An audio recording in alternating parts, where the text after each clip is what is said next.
There are many people. I have also gone through few ads on Facebook.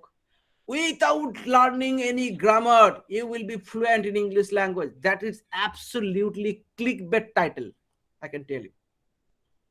The moment you are learning, you have to learn the basics of that grammar, the grammar of particular language. Now here comes, don't be confused. Let me clarify, right? This is very important point.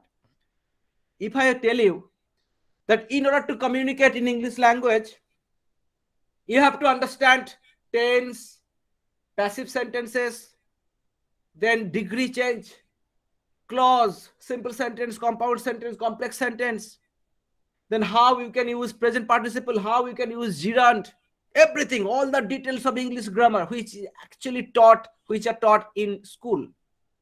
Now you tell me, if these grammars are necessary, then why the students of each and every school, they cannot communicate in English fluently? That means learning grammar and learning how to communicate, they are not same, they're different.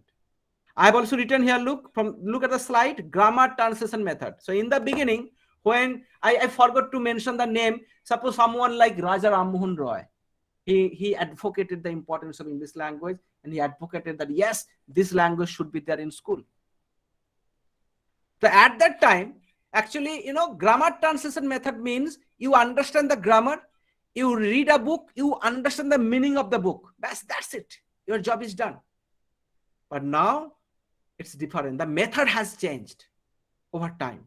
It's called direct method. It's called audiolingual method. There are many methods, which actually includes the practical orientation of the language. Okay. Now here comes that what is the difference between acquisition and learning? If acquisition is to acquire something automatically, then learning means you have to learn. No. My second point is very, very important. Okay, I will come to this later. This 3 fail-proof techniques to learn how to communicate in English language. If you understand what is active sentences, if you understand what is passive sentences, if you understand how you can engage yourself in situational conversation, it can be presentation, storytelling, following some particular phrases, then you are ready to go.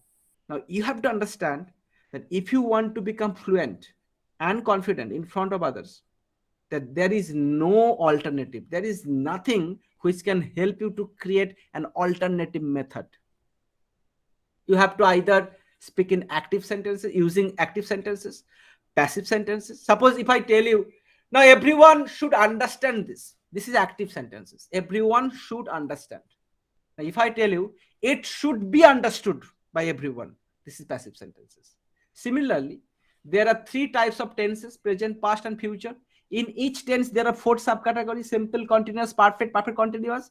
Now, all these 12 types of tense, they actually describe 12 different situations. Either you do something in your present time, either you are doing something, either you have done something, either you have been doing something, or you did, or you were doing, or you had done, or you had been doing. Either you will do it, either you will be doing it, or will have done it. That's it. Now, according to different subjects, if you just can connect, the magic will happen. I am telling you.